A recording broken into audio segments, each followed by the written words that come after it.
determination. He said, I am going to do it no matter what.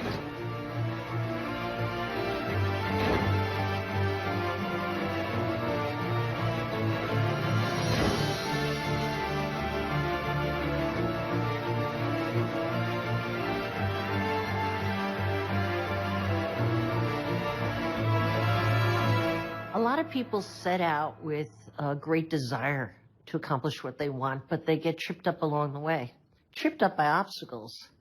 So I think every hugely successful person I've met has extreme desire.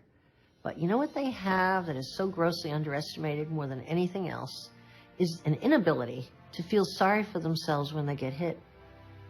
They certainly feel the pain like everybody else, but they're very good at getting back up fast without feeling sorry for themselves. And I have found that to be my #1 trait. But it's the inability to feel sorry for yourself that explains an enormous amount of success in life. Personal, business, whatever you're going. More of a celebrity and being out there, I can impact more lives by sharing the information that I've learned through my many years of experience. And so it's important for me so that at night I can say I truly have added value to someone's life today. I was only 11 when my father died, and I was the eldest of 5 children, so I had to overcome it. He never treated me like a regular girl. He never stopped me from doing anything. I remember that some of my friends would say, "Don't do that, only boys can do that." My father never stopped me from doing anything. The legacy I wanted to leave behind is the continuation of what my father gave me, the belief that there are no boundaries to what you want to achieve in life. You see, a seed was planted in my mind before my father passed away. His encouragement and belief in me is like the water, and the harvest is the legacy I'm leaving behind. You set your mind into something, you focus on it, you make it happen. I believe it's extremely important to know our why and to know our purpose throughout every stage or season of life, and it could change and evolve. When I was a kid, all I cared about was being a great athlete and being the best that I could be. At the time, I actually wanted to be better than everyone else. My vision and my purpose, my legacy was to be the best. But I felt angry still. I felt unfulfilled. I felt like something was missing. And I didn't understand until later in my 20s where I was like, it's because I'm selfish. It's because I'm only thinking about me, and I want me to be highlighted as the best and everyone else to be second place. And as I started to realize that my life is about service, it's about giving, it's about serving others, that's when I started to achieve my goals and not feel empty inside. When our inner world evolves, our outer world evolves, and things start coming to us in a natural flow in life. My current legacy is to inspire 100 million people to show them how to make a full-time living doing what they love. The Marconi story, to me, was inspiring because oftentimes people thought I was crazy, too. Hearing Marconi's story was like, maybe I'm not the one that didn't belong. Maybe I actually might be exceptional.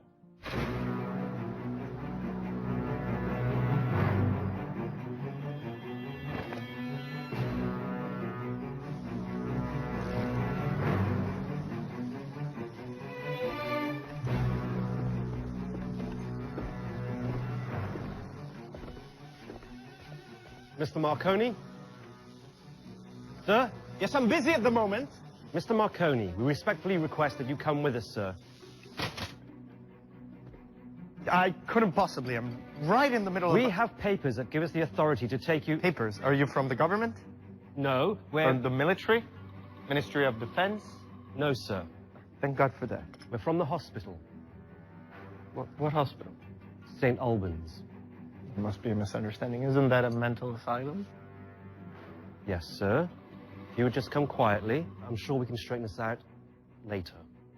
On whose authority? The hospital is called by your friends. Friends? Acquaintances, perhaps? Concerned for you. And on the gossip of idle, ignorant troublemakers... If you'll just come with us, sir, I'm sure it'll be straightened out. I will not come with you.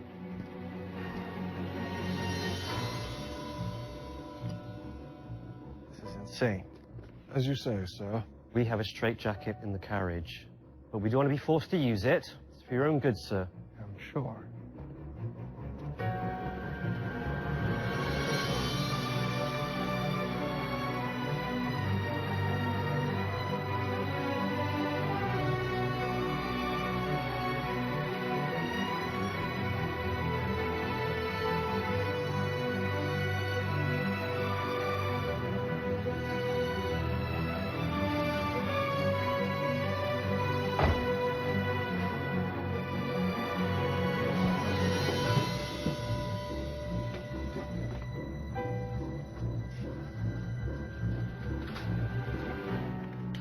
Mr. Marconi, I am Dr. Fielding. Finally, an intelligent person, hopefully. Do you know why you are here? I assumed I said too much at a dinner party after a glass or two of champagne, talked about things people don't understand. Your friends are concerned about you, and I must say, so am I. Friends? You claim to be able to send and receive human voices through the air. Yes. Well, you obviously don't realize it, but this is the textbook definition of schizophrenia. I don't hear disembodied voices in my head. Good. I send voices through the air from one device to another by way of invisible waves. And this is less delusional, how exactly? It's less delusional because it's true. That has not been my experience. Your experience is it's the thing of the past. And you? I'm a thing of the future. You interest me. I'm happy for you. And you have a patient that interests you. For my own part, I have been forcibly removed from my home and my work. I've been stripped of my clothes, given an ice bath, dressed in prison pajamas, and my only crime was to be a little too smart for the smart set in London. Now, if allowed to return to my workshop, I can demonstrate these things, preferably in my own clothes.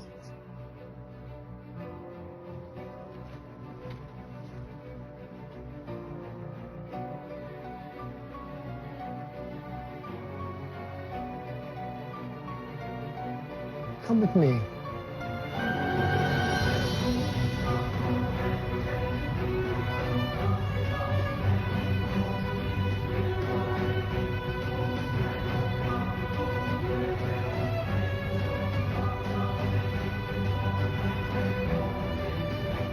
Years later, Guglielmo Marconi won the Nobel Prize in Physics in 1909 at the age of 34.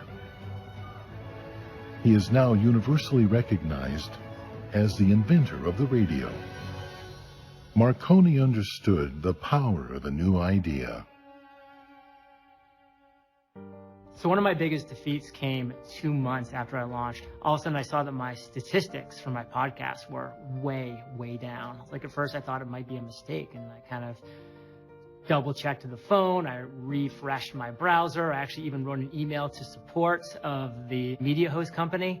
And I said, "Are your stats working?" And they said, "Oh yeah, we're working fine, no problem." And I said, wow, so this could be the beginning of the end. And I was really down, and I was thinking, do I list my microphone on Craigslist? Like, am I going to pack it up? Am I really going to sell everything and try something different and admit defeats?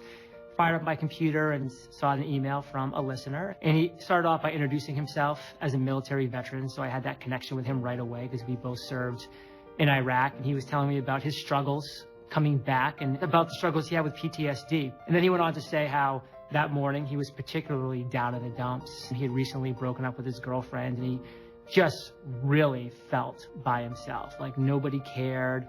He went for a long walk, really kind of considering what it would look like if he committed suicide, like if he ended his own life. Kind of out of the blue, had his phone with him, plugged in his earbuds, and turned on my podcast. My voice came on, a little over-enthusiastic, which I tend to do sometimes. But he said he needed it. Like he needed that kind of positive outlook. By the end of that episode, which was 25 minutes in length, his mindset had completely shifted. He went from somebody who was only looking for the negatives in life, and by the way, finding the negatives, because that's what he was looking for, to saying it really can't get much worse, so why not just hope that it starts to get better. And that was essentially the theme and the message that that podcast episode was focused on. You could just see that by the end of the email, he was really excited and fired up about what his next step was going to be. Like, I remember finishing that email and saying, wow, like if my podcast can positively impact somebody in this way, even if it's just one person, why am I so concerned about not having the huge numbers that I had when I first launched? And that was 4 years ago. That was over 1,400 episodes ago. That was over 40 million listens ago. So I'm really glad that I didn't pack it in. One of my favorite all-time stories of Think and Grow Rich is the Charles Schwab story. It's about succeeding with what you already have. And it reminds me of an interview. I had an opportunity to sit down with Steve Wozniak. Now, you probably know him from Apple Computers with Steve Jobs. And I asked him, I says, how did you and Steve have so much success in your life? And he looked at me and said, we succeeded with what we already had. I go, what are you talking about? He said, when microchips came out, they were so expensive, we could only afford one chip. He goes, Jobs sold his Volkswagen, I sold my calculator, we pooled our money to buy one chip. He goes, but Hewlett-Packard was rich. They had all the money of God. They could go from point A to point B using 20 chips where we simply couldn't afford it. So I'd pull away 5 and configure it to work. And then I'd pull away 5 and get it to work. Till finally, I could go from point A to point B using our one chip. He goes, look, we weren't trying to be cool or innovative or slick. We could only afford one chip. But by embracing that as an opportunity, I found the shortest, cleanest path. And by doing so, changed the way people do personal computing for the rest of the world, for the rest of their life. What are you sitting on right now that looks like the greatest challenge, but it might just be the greatest blessing in disguise? My mentor was a guy named Dennis Waitley in the speaking profession. Dennis wrote the foreword to my very first book, and I was on a speaking tour with he and Dr. Robert Schuller, and they twisted my arm into writing my first book. And I always had that cane folded up in my suitcase when I traveled. I never used it, but that white cane, I kept it, and then Dennis Waitley, 40 years later, on his 80th birthday, came to an event I was doing in San Diego. I brought him up on stage, and I gave it to him, and on his 80th birthday, he was going to climb Mount Kilimanjaro.